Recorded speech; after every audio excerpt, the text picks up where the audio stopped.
राष्ट्रपति चुनाव में उम्मीदवारों को लेकर जो अटकलें चल रही थी, अब शांत हो गई हैं। सत्ता पक्ष और विपक्ष दोनों ने अपने उम्मीदवारों की घोषणा करके राष्ट्रपति चुनाव की लड़ाई को और तेज कर दिया है। जहां विपक्ष ने यशवंत सिन्हा को चुनाव में आगे किया, तो वहीं एनडीए ने एक ऐसा पत्ता खोला है जिससे विपक्ष के लिए मुकाबला और बड़ा हो गया है। आखिर ये मुकाबला क्यों इतना बढ़ गया, ये तो हम आपको बताएंगे, लेकिन इससे पहले ये रिपोर्ट देखिए।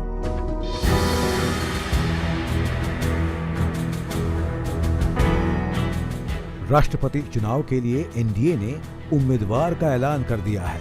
झारखंड की पूर्व गवर्नर द्रौपदी मुर्मू एनडीए की ओर से राष्ट्रपति पद की उम्मीदवार होंगी। ये फैसला भाजपा संसदीय बोर्ड की बैठक में लिया गया, जहां प्रधानमंत्री मोदी, जेपी नड्डा, गृह मंत्री अमित शाह समेत तमाम बड़े नेता मौजूद थे।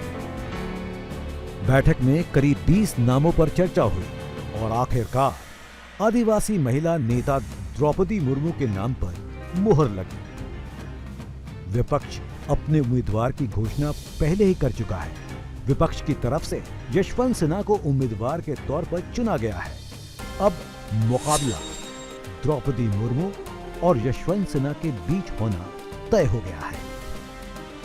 गौरतलब है कि मौजूदा राष्ट्रपति रामनाथ कोविंद का कार्यकाल 24 जुलाई को समाप्त हो रहा है और नए राष्ट्रपति के चुनाव के लिए 24 जून को नामांकन की अंतिम तारीख है।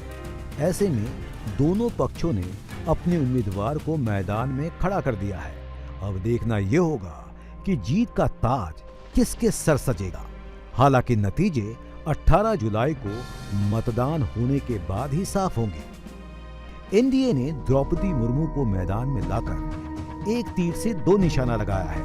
पहला कि जहां द्रौपदी एक तरफ महिला उम्मीदवार हैं, वहीं दूसरी तरफ एक आदिवासी नेता है।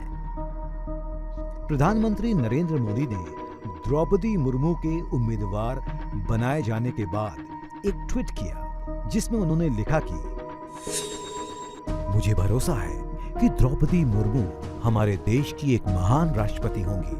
द्रौपदी मुर्मू ने अपना जीवन समाज की सेवा, गरीबों, दलितों तथा हाशिए पर खड़े लोगों को सशक्त बनाने के लिए समर्पित किया है। जानकारी के लिए बता दें कि अगर द्रौपदी मुर्मू राष्ट्रपति के रूप में चुनी जाती हैं, तो भारत के इतिहास में पहली आदिवासी राष्ट्रपति होंगी। साथ ही प्रतिभा पाटिल के बाद देश की दूसरी महिला राष्ट्रपति बनेंगी। यही नहीं, जीतने के बाद वो ओडिशा राज्य से आने वाली पहली राष्ट्रपति होंगी।